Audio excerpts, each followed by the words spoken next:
Recording is on. There you go. Good afternoon, everyone. Thank you for being here. Evan and I are friends. We've been speaking on LinkedIn for a long time until he got kicked off of LinkedIn, and then our conversations continued on multiple groups that we were on after that. I'm so happy to be hosting Evan to tell us about Bundism. Evan, over to you.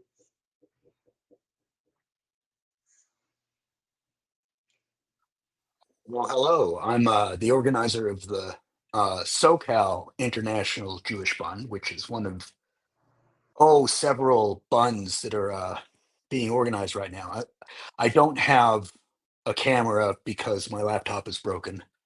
I'll share maybe, possibly an outline. Oh no. Oh, I will. All right. Well, let me see if I can share this. Otherwise, I'll share it in the chat later. What is it?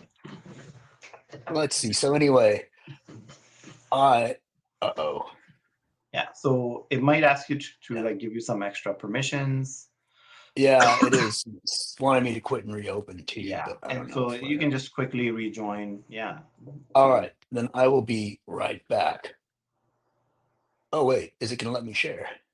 Wait. Where is this? Maybe it's gonna let me share.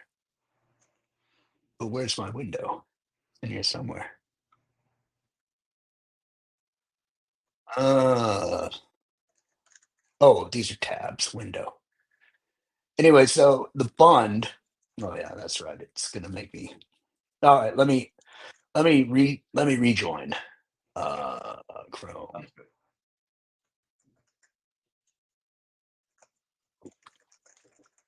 All right.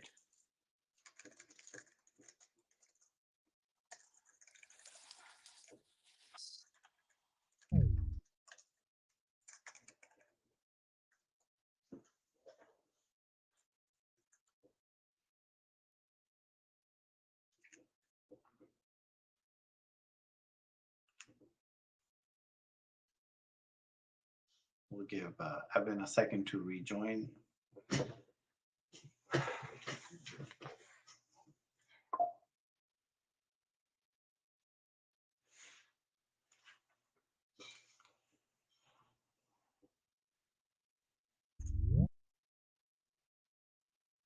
you go.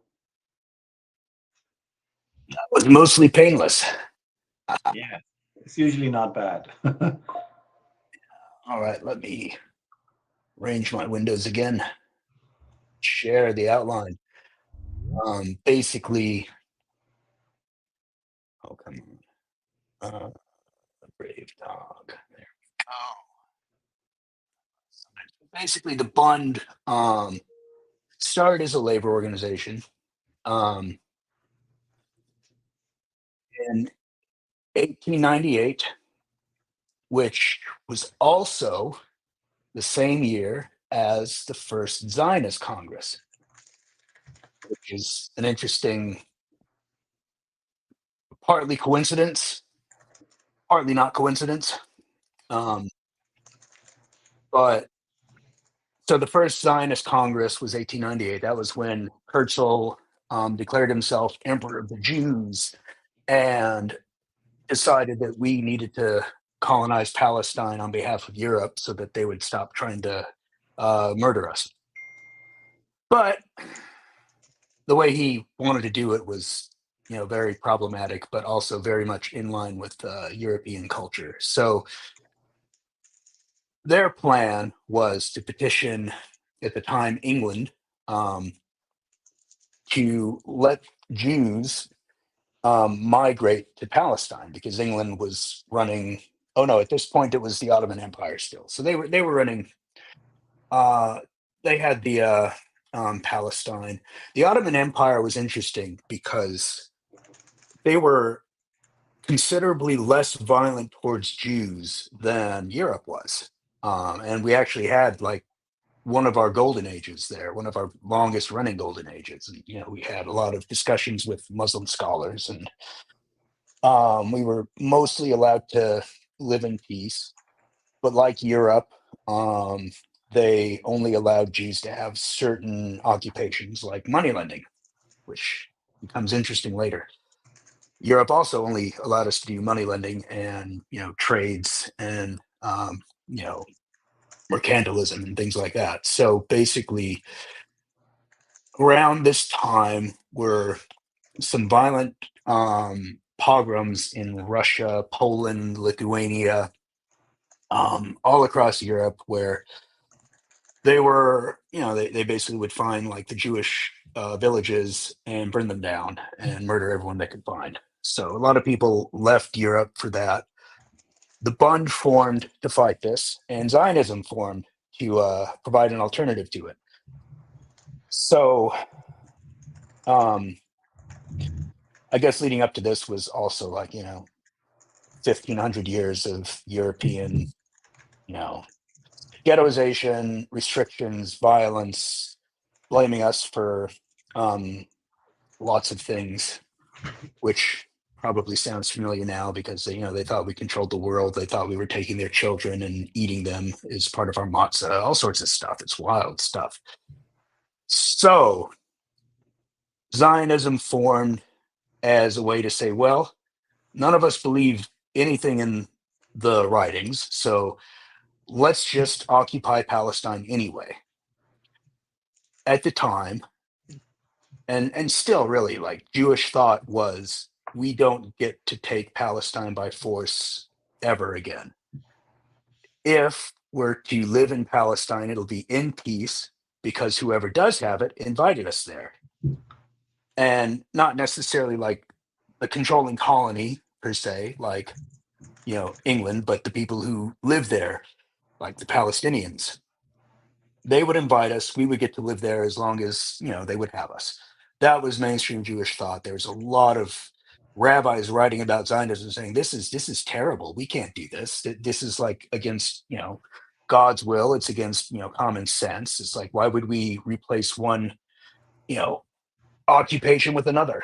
And so the problem was that all their arguments were religious for the most part. And Judaism has always had a very strong secular movement. And Zionism came out of this. Bundism also came out of this. And so the Bund's response was, no, our land is where we are. We were born here. This is where we live. This is where we, have our families. This is where we have our cities. This is our culture. And so the Bund was founded on a principle called Doikayt, which in Yiddish means hereness. And they contrasted that with Dorkayt, which is Yiddish for thereness, which is what Zionism was seen as. Yiddishkeit, which is Jewishness, and that's an interesting thing for a secular organization, but it's also a recurring theme in Jewish cultures, like what is a Jew, and we still talk about that. We argue about. There's been thousands and thousands of pages spilled about just what a Jew is, and really the only consensus is, well, are you Jewish? Yes. Okay, you're Jewish. So the Bund was set up as sort of so labor unions at the turn of the 20th century they weren't just like, people sitting around talking. They'd like go out, they'd acquire firearms, they'd acquire explosives, they'd like do some pretty serious direct action. And that's exactly what the Bund was doing. Zionists, use that sort of like to contrast, their approach, which was, hey, there's violence here for Jews, send us somewhere else. And, somewhere else meaning, Palestine. So Europe at this point had gone down a rabbit hole of defining races and nationalities by a people having a common language and a common land. And Jews didn't fit into this because we didn't have a land. So Zionism said, well, Europe is right. We're a second-class race. We need to be a first-class race. So they invented modern Hebrew, constructed it from Yiddish primarily, and took some grammar from Aramaic and ancient Hebrew, and declared Palestine as, our rightful land. Which, I mean, it's weird in many ways because they didn't believe in it in any of this anyway. But basically, that was their deal. They convinced Europe of this. They convinced the British Parliament in particular about this with the Balfour Declaration. After World War, so during World War One, England, the Allies were fighting the Ottoman Empire and some others, and Germany included. And in this goes back to Romans blaming us for everything. The British actually believed if they would promise us a homeland in Palestine, that the Jews in all these countries would then support Britain. And if the Jews supported Britain, then they would use their controlling interests in all these other countries to, make them stop the war and support Britain. And I mean, there are 20 million of us. There are 9 billion people in the world. We can't do that. Not even then, when there were probably like 30 or 40 million Jews. We couldn't do that then. We can't do that now. But Britain believed that. So they said, all right, Palestine is the official homeland of the Jews. And Zionism said, and our official language is modern Hebrew. And so now they could say to Europe, hey, we're a first class race now. We're just like you. And so during World War One, Zionists started actively colonizing and terrorizing Palestine. They also would terrorize the Jews who were living there, and try and pin it on the Palestinians to say, "Oh yeah, see, there's violence. We have to keep Palestine under control." And so they offered England like, "Hey, we'll also be your colonial control arm down here in Palestine." And now that we were considered a first class race, Britain ate that up. Europe was like, yeah, that's totally cool. World War One ended. Britain wound up controlling Palestine. The Ottoman Empire withdrew. The Arab colonies were formed. Britain did what Britain does and plays everyone off of each other so that it stays unstable. And then Hitler started to rise up, and Europe supported what Hitler was doing because Hitler was rounding up the Jews and putting us in ghettos. Fine. He wasn't murdering us at that point, but it was always on the table. It always has been. And look, I want to say this first before I go on. I'm not saying any of this to get sympathy for the Jews. We have our problems. We don't need sympathy. We do need to organize and fight, this whole empire that's, sort of using us as their instrument. And, that's all I'm giving background. I'm giving history. I'm giving the current status. I'm not saying, pity the Jews. Don't pity us. We're people too. We're perfectly capable of doing really nasty stuff. So, but we're also capable of good stuff. So that's just what I'm trying to emphasize. So at this point,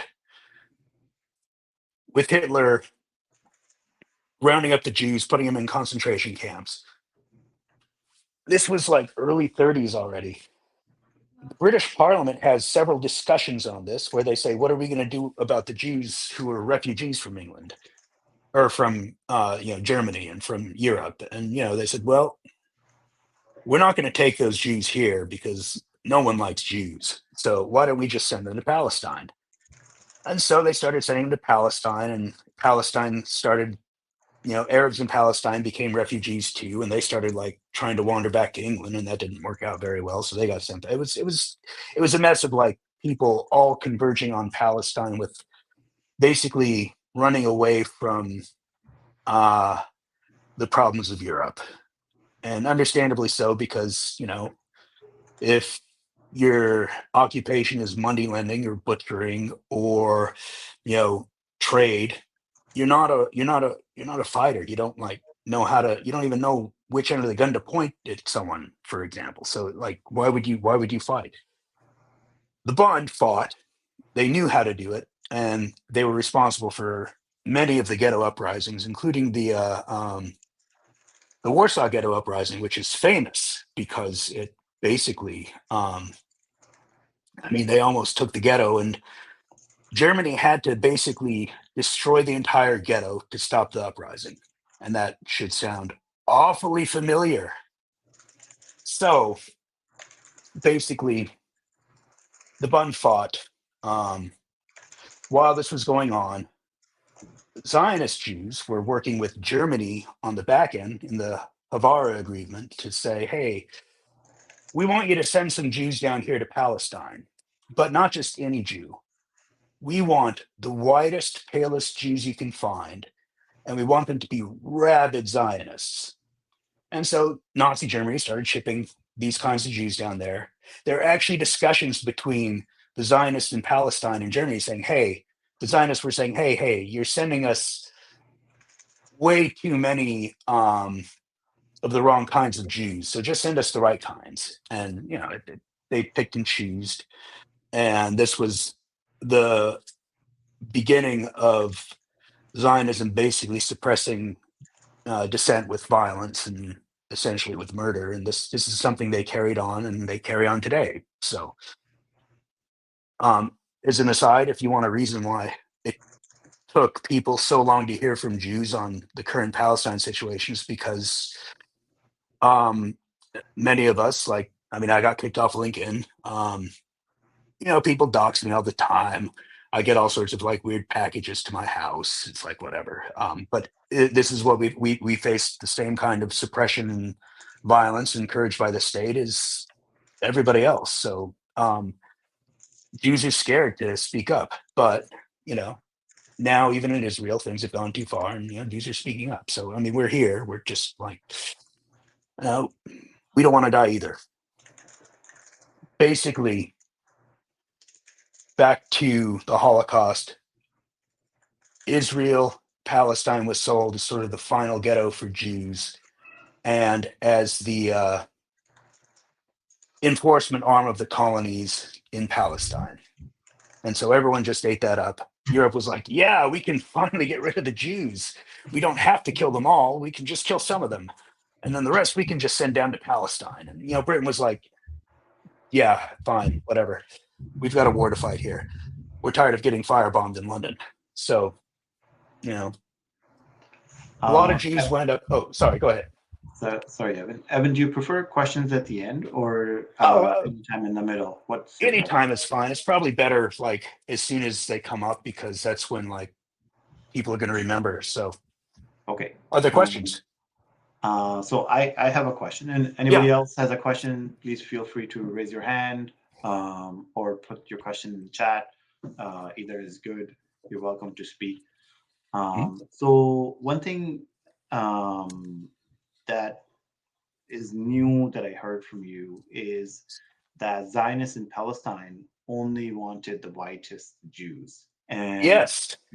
And so could you provide a reference for that, please? Yes. I don't have it here, but I can provide a reference for that. Sure. There are discussion. The keywords to search would be Havara Agreement, Zionists, Nazis. There are letters where the Zionists are saying, you're sending us the wrong kinds of Jews, send us the right kind. And the implication was, hey. I've read about the Havara Agreement on Wiki, but not in a lot of detail. But so that's basically part of that, where they. Yes. The Havara Agreement was, resettling Jews from the ghettos in Germany to Palestine. And it was run by the Zionist Jews in Palestine. They didn't represent Jews, they just represented themselves. But they were, they were armed, they were getting, they were working with Germany and the rest of the European countries to, say, hey, here's an alternative to killing us all. And what was the scale of that particular kind of operation, with the Havara Agreement, hundreds or thousands or tens of thousands? I believe it was 40,000, give or take. That's substantial. It is, especially since at that point, the area allocated to Jews was basically it was basically like parts of Jerusalem, parts of what became Tel Aviv. They were still like pretty contained at that point. It was before like England said, fine, you just take like this whole thing here. We'll set it up so that it's difficult to defend, and we'll make sure that you've already antagonized everyone where you are, so that you have to fight and whatever. But that's later. So basically, yeah, the Havar Agreement, 40,000.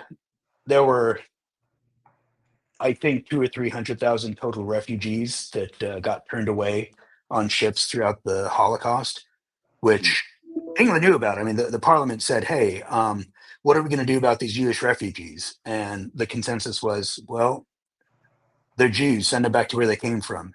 There was a rule, don't send refugees back to where they're going to encounter violence. That rule was, of course, suspended. So Jews got sent back to the ghettos. The rest, obviously, is like what happened. So, but this part here is almost a footnote to what happened next. The Holocaust ended. Stalin came in and stopped Germany. Stalin was, in many ways, sympathetic to Jews.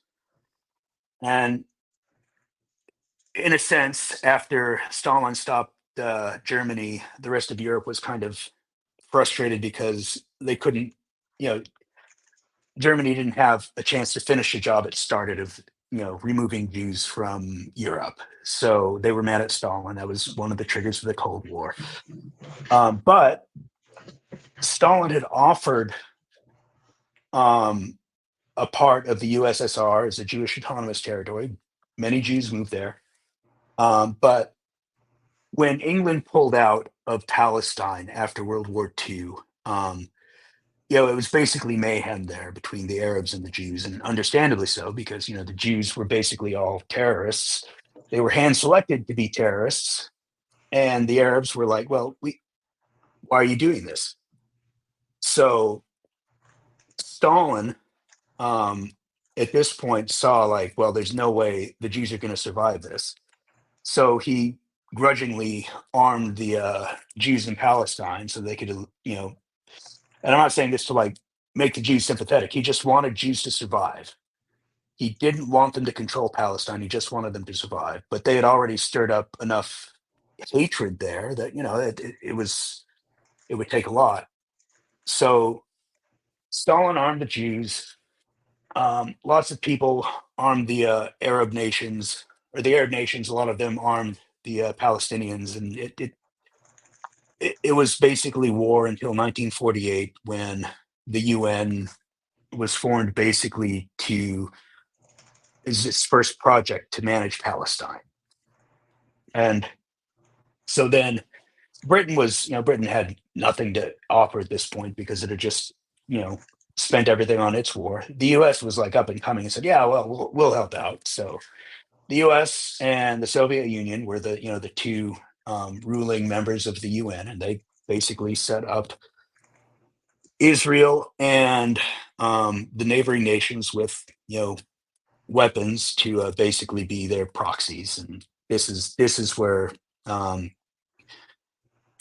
Israel was formed. This is where the Zionists gave up the rest of the Bundists in Russia to be absorbed by the Communist Party, or executed for treason or whatever they did, so that the Bund could have, or so that Israel could have Zionists. And because this was now officially the Jewish homeland declared by the UN, which is basically the Soviet Union and the US,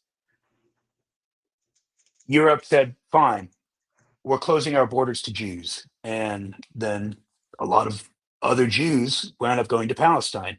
The Arab nations surrounding this saw this. I mean, they saw like there was now a Jewish homeland, and it was extremely violent to them. And so they said, look, we can't have you people here. And this is, I don't fault them for this. I think this was like a wise, it was a move they made. You can see, like, after 1948, the Jews in Arab countries drop and dramatically, and in Israel they grow by the same amount, and that's basically exactly what Israel was doing in Palestine. They were removing Arabs and pulling in Jews, so it's basically that was essentially like how Israel was founded, how it's been maintained. One So more yes, go ahead. question. So Yeah. Stalin is kind of like historical bad guy. But you mentioned that he was sympathetic to Jews. Do we Yes. know why? Well, part of it is the normal, magical Jew philo-Semitism, which is just the flip side of it. It's basically Orientalism. People from the East are magical. Okay, cool. How? Well, they're magical, so we have to be scared and respect them. But part of it too is just like the Soviet Union was built on equality, and it gets a lot of hate from the West because it was the enemy. But one thing Stalin was really interested in was like people not, I don't know, people not. This is going to be weird to say, but people not being subjected to state violence. But of course, to pull that off, you needed state violence. So he did a little of both. But he was very sympathetic to the Jews. Jews have always been like part of the bedrock in Russia. They're just there. They're always there. They just sort of do what they do. They don't bother anyone. And so Stalin was like, well, look, I can give you territory here. The Zionists said no. Other Jews said yes, please. And so there's still like the Jewish Autonomous Oblast. I think it was in Ukraine, but it's still there. Right. And then there are also mountain Jews in Russia. There's a lot of Jews in Russia still. There always will be. But basically, that was it. Stalin was like, we can't like just let all these people die, basically. And Europe was like, but if you let them die, then there won't be any Jews anymore, and we'll be happy. And so, but all of this converges on the Zionism suppressing Bundism in Judaism and suppressing hereness and living with our cultures that we already have, and replaces it with the thereness of living in Palestine and occupying it and having a new Jew, which is the same thing as like Nietzsche's Superman, just with Jew instead of Aryan. And that was what they set up in Israel, and the Bund still to this day is like, well, no, we reject all of that. And it became more and more difficult because there were so many immigration quotas all over the world, and Jews were refugees at this point. We were running away from like the ongoing violence even after the Holocaust had ended. So there were very few options, and Jews wound up in the middle of this heated race war. And even the ones who didn't want to occupy had to, because the war was already ongoing. They basically leave the ghetto, get dropped in Palestine, get drafted, get handed a gun, and basically have to start shooting at people or they would get shot at. And it's still like that. It's not any different now than it was then. It's just now the support and the tech is better. It's more efficient. The West doesn't have to worry as much about basically everything because it's so effective at killing people. And so here we are. So that's basically the history. Currently, Israel still suppresses dissent internally, but that's starting to fail. That's Hasbara is their mechanism for suppressing, especially Jews who disagree with it, but anyone else who they can. very nearly all Jewish institutions, like synagogues and the JCC, the Jewish Community Camp, and um, most of the others, except like If Not Now, When, for example, or Jewish Voice for Peace, except for those, almost all of the Jewish institutions collect dues and funds and send a substantial amount of them to Israel. So basically, if you're a Jew and you don't want to support Israel, then you don't have a Jewish community. So that is what the modern Bund is trying to do. We're building up local Jewish communities and institutions focused on, where we are,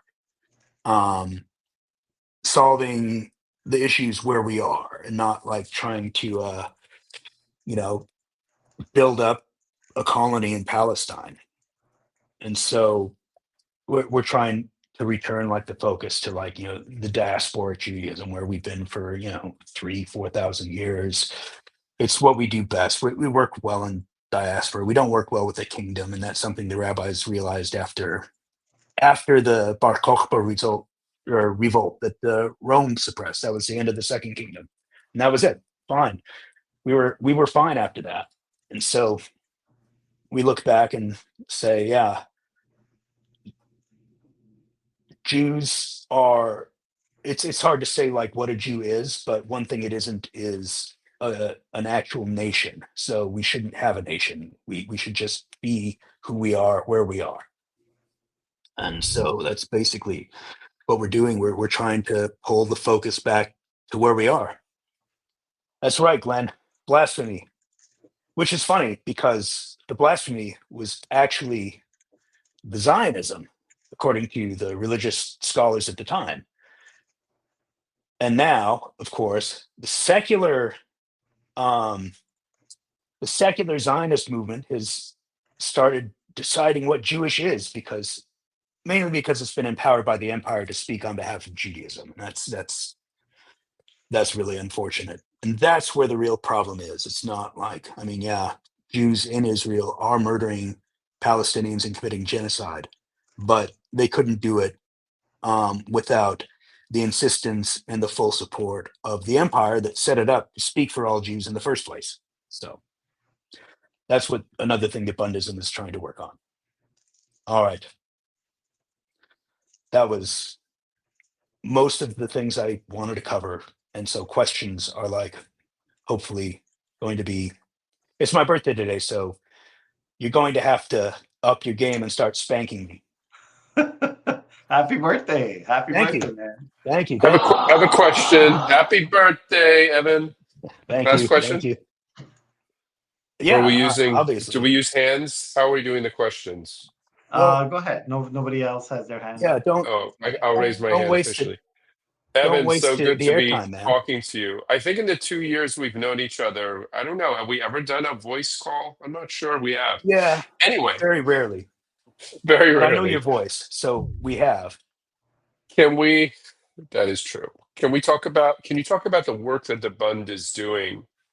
Like there's Bund efforts that you and that have popped up all over. Yes. So one of the Alicia. Okay. I mean, why you don't you? talk about it, and I Yeah. can add. No, you go ahead. You're probably more in touch with like what the international is doing, because I've sort of like walked away from that mess for a while. Yeah. Yeah. So, in terms of what's happening with the International Jewish Labor Bund, I have not been super tied in because I've been doing local work, but we have chapters across the U.S. Our most active ones are in D.C., New York, Philadelphia, Montana. Very surprisingly, Montana. Chicago. Cali is a powerhouse. Cali is a powerhouse. We have a group in both Northern California and one in Southern California that I don't think either of them are formal yet, but we have groups that are working on things. And then there are also, folks in the international space that are separate from this organization that we're building. But, there are folks that are working to see how those things can integrate. For one, there's the historic Jewish Labor Bund, the only one that has been in existence since, it was founded to now, and that's in Melbourne, Australia. Politically, they're not 100% where we are, but they are the history of the Bund. And so they're there as well. And there are various groups in Europe too that are organizing under the Bundist flag, so to speak. And then in terms of actual work, Bundists have been involved with divestment campaigns here in the US, involved with activism campaigns. In particular, one of our main focuses is not just our solidarity with Palestine, but our solidarity with the folks on the land that we're from, so the indigenous populations and others that are, specifically have been disenfranchised here in the U.S. And one of the larger actions that just happened is in D.C., in the D.C. area. Our D.C. Bund showed their support for a local African-American cemetery that has been being developed in Maryland. And so they're showing support for those local folks who need it because their cemetery is being desecrated. So it's been very awesome to be a part of this work, and it's still growing. And we're trying to, insert ourselves in all of these spaces. And then lastly, we're really focused on workers as well. And so various Bundist groups are trying to work with, local labor unions and the like to see how we can connect on those things. Yeah. I don't know if Evan or I saw Samantha raised their hand. Yes, Samantha, please. Hi, are you guys able to hear me? Yes. Yes. Awesome. First, happy birthday, and thank you so much for the presentation. My internet went out for a second, so I apologize if this is actually not relevant to what you were just discussing. But I was curious, you were talking a lot about finding community with outside of the areas of Zionism, and I am a member of Jewish Voice for Peace. And I have been on a journey to try and get some of my relatives to be more open to the idea that perhaps Israel isn't so great. And I'm making progress, but I have found that there are some people who I can't, I recognize that it's not my job to convert them, but it's more so that in this instance where there are some people who clearly do not at all care about changing their mind or not interested in doing so, and I find their opinion to be offensive, and they certainly expect that because mine is offensive to them that I not speak about this to them. And how do I hold space in my heart for people who I personally, and that's the point, and I hate to say this, but I kind of don't want to allow people into my life if they are supportive of what's going on, because the same way that I wouldn't want a Nazi to come to my birthday party. But at the same time, I feel there is this other argument of, okay, some people were raised with so much propaganda that is there a way to reach them if I keep my heart open to them? And I just wondered what your thoughts were about that. I've really been struggling with it so much over the last, especially, Yeah. it's a struggle from the beginning, but it's gotten worse at this point. So anyway, that's all I have. Thank you.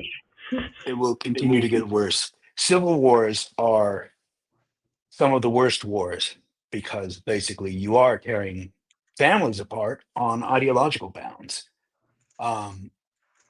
So there's sort of I don't know if I can do this, but basically there's can you see my mouse moving?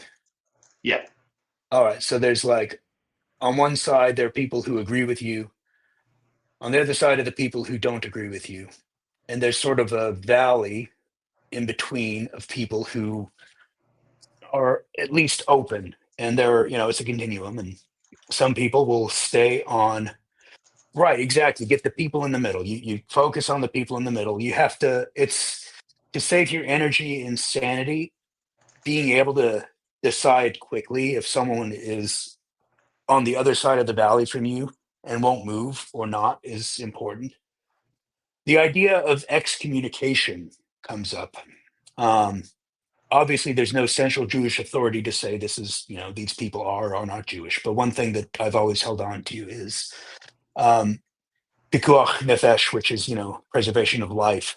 That's the fundamental principle of rabbinic Judaism. That's been our principle for, most of the time we've existed.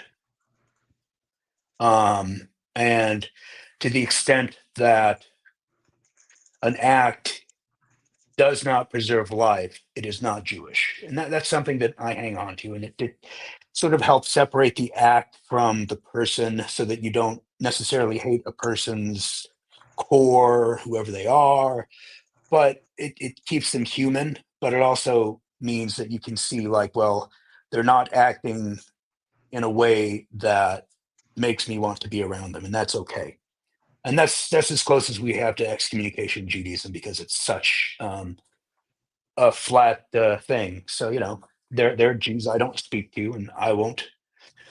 Yeah. I mean, yes, an act that does not preserve life is not Jewish. To the extent it takes lives, it's not Jewish. Which also brings up the trolley problem. But how about Alicia? Yeah, and I threw this in the chat, but I don't have the capacity right now to have conversations with folks, who don't view Palestinians as human beings. But I do have connections with folks who maybe are not as who have that capacity, or have more connections with Israelis, right? And or maybe aren't as strong in my beliefs, but view Palestinians as human beings and are doing everything that they can to support Palestinians right now. And so working with those folks and supporting them in having those conversations with those that we need to quote unquote convert, right? Because if I don't have the capacity, I can support, my friends who are here where I live, who are, still involved with the local Reform synagogue and trying to get them to read Peter Baynard's book, right? So, and that is, not perfect, right? But it's moving people in a direction where they're more open, right? And they're starting to see the problems. So, I just try and support others who are doing that work because I know that I can't. So just engage with the people that you can, whoever you have the capacity for. Maybe that's liberal Zionists, right? If you can work with those and go from there. But that's those are my thoughts. Right, Solomon. That was great, Alicia. I mean, yeah, engage with the people who you have the capacity to engage with. Yeah. So, as non-Jews, what are some things that are helpful? And maybe what are some things that are not helpful that, I might be doing, or Aisha might be doing, or anybody else on the call might be doing? And I'm just randomly picking on Aisha because her name was in the middle Yeah. of the list. So one thing that maybe is a helpful framing is someone in my community saying something that I would feel is prejudiced if they said it about my community, like, Jews are pedophiles. That comes up. Okay, but where does that come from? It doesn't come from like Jews being pedophiles. It comes from like, standard anti other stories that get passed around. People say the same thing about Muhammad because they, because it's a terrible accusation. So people throw it around because, it's Islamophobia, it's Jew hate, Judenhass, which is the German word for it. Anti-Semitism, incidentally, is a made-up word because they didn't want to use Jew hate. They wanted something that sounded, more academic. So they said, "Oh, anti-Semitism."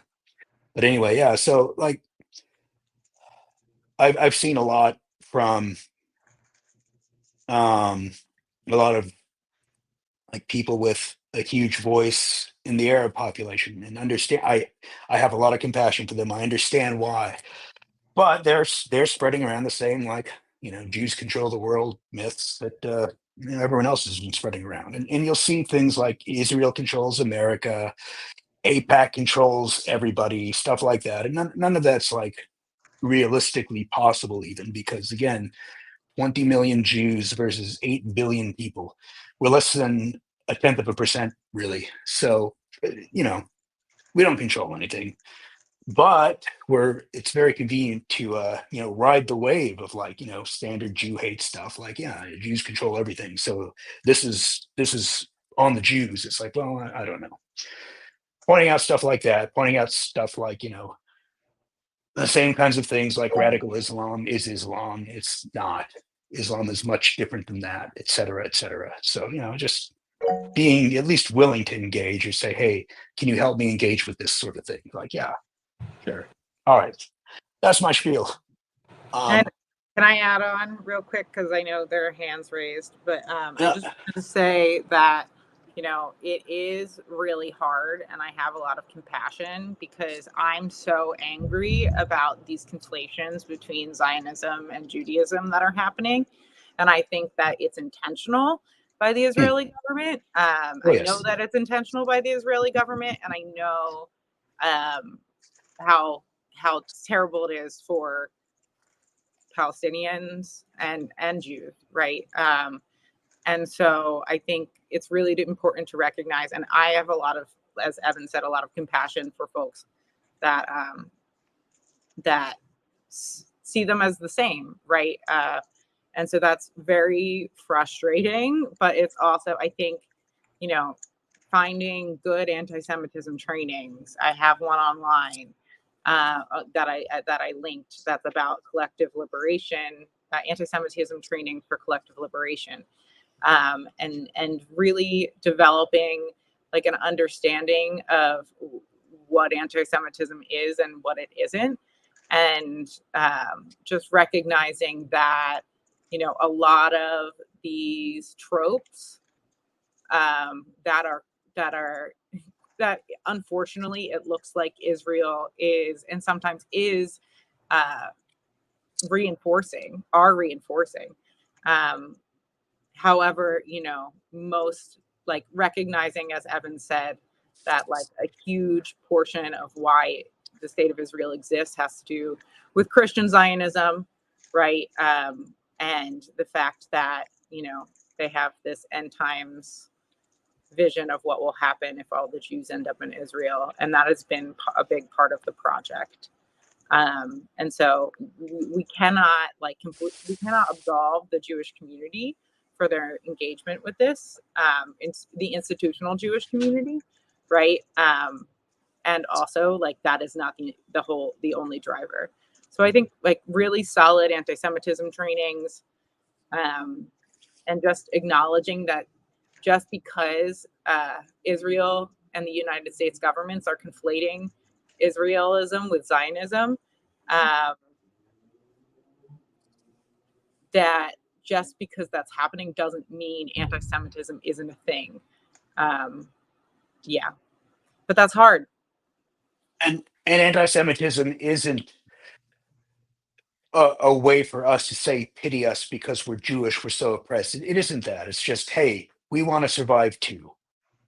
And another thing to keep in mind is, like, basically every Jew from a very young age is fed a steady diet of images and videos from the concentration camps. So we have internalized what Palestine is going through. Not all of us have made that connection yet, though. And that's another thing that sometimes helps with, Jews. Just like, that if you're talking to a Jew, they've seen all of this stuff. So we just have to get them to reflect on that. So anyway, that's who's next. Gardy, please. Hello. So first of all, thank you for your presentation. I know we're low on time, so I'll try to speak as fast as I can. So first of all, two questions. So what is your position on the UNRWA definition of anti-Semitism? So since we're talking about anti-Semitism a minute ago, and also also maybe yeah, and also, like you were saying a few minutes ago, that saying that the Jews control everything is a anti-Semitic trope. To some extent, it could be, and it probably is, but somewhere in between that extremist statement of saying that the Jews control everything, would it be anti-Semitic to say that the Jews have a inordinate amount of power in the United States, in the political apparatus, and that we see it manifest itself on a daily basis in terms of the American government's decisions and their political stance in the Middle East? I knew someone would ask this. I knew it. And it's an important question. There are actually not disproportionately there isn't a disproportionate representation of Jews in power compared to the overriding white Christian representation.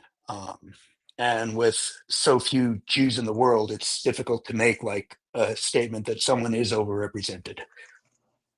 What happens is the Jews who people are holding up as important are aligned with the actual power, and we're a convenient and we're a very convenient target for people's derision. And to some extent, Zionism welcomes this because it makes us unsafe and means we get to be sent to Israel even sooner. So, is it anti-Semitic? I don't like the word anti-Semitism, as I said. Is it factual? No, it's not complete, even if it seems like an observation that has a lot of truth to it. There's a lot more context that makes it sort of like not the observation that people think it is. And someone needs my room, so I might have to bounce. But is that okay? Yeah, of course. Yeah. Thank you. All right. Sorry. And yeah, message me, email me.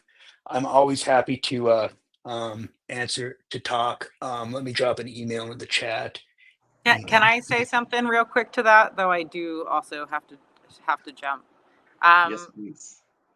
And in European culture, in Western culture, Jews are historically one of the major scapegoats, right?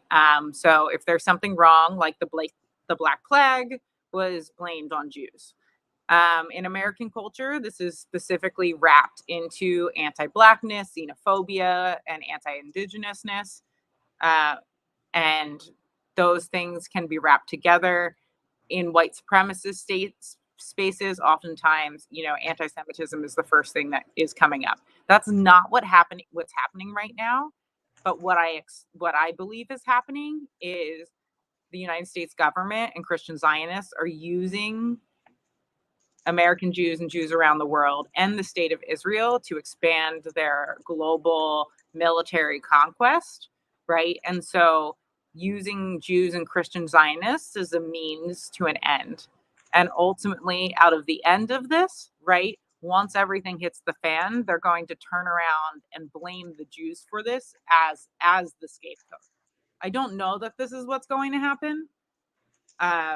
But given the rhetoric coming out of the Trump administration, it is something that would not surprise me. And so I don't want to say, obviously, people this is the most devastating to and terrible for are Palestinians. I want to center that and make that very clear. I don't care about this because it's going to hurt Jews, but it is a reality that this will likely get turned back against Jews in the United States as part of this large campaign of whatever the fuck Trump is doing. Yeah. Yeah, I'm sorry to hear it too. That's scary. It's scary for, you know, the Jewish minority and all other minorities that are facing just terrible hate in the U.S. right now. In addition to the genocides that are happening in Gaza, Sudan, Congo, Tigray, and other places. It's like we have seen Trump turn on people. Nothing has been surprising about that, right? And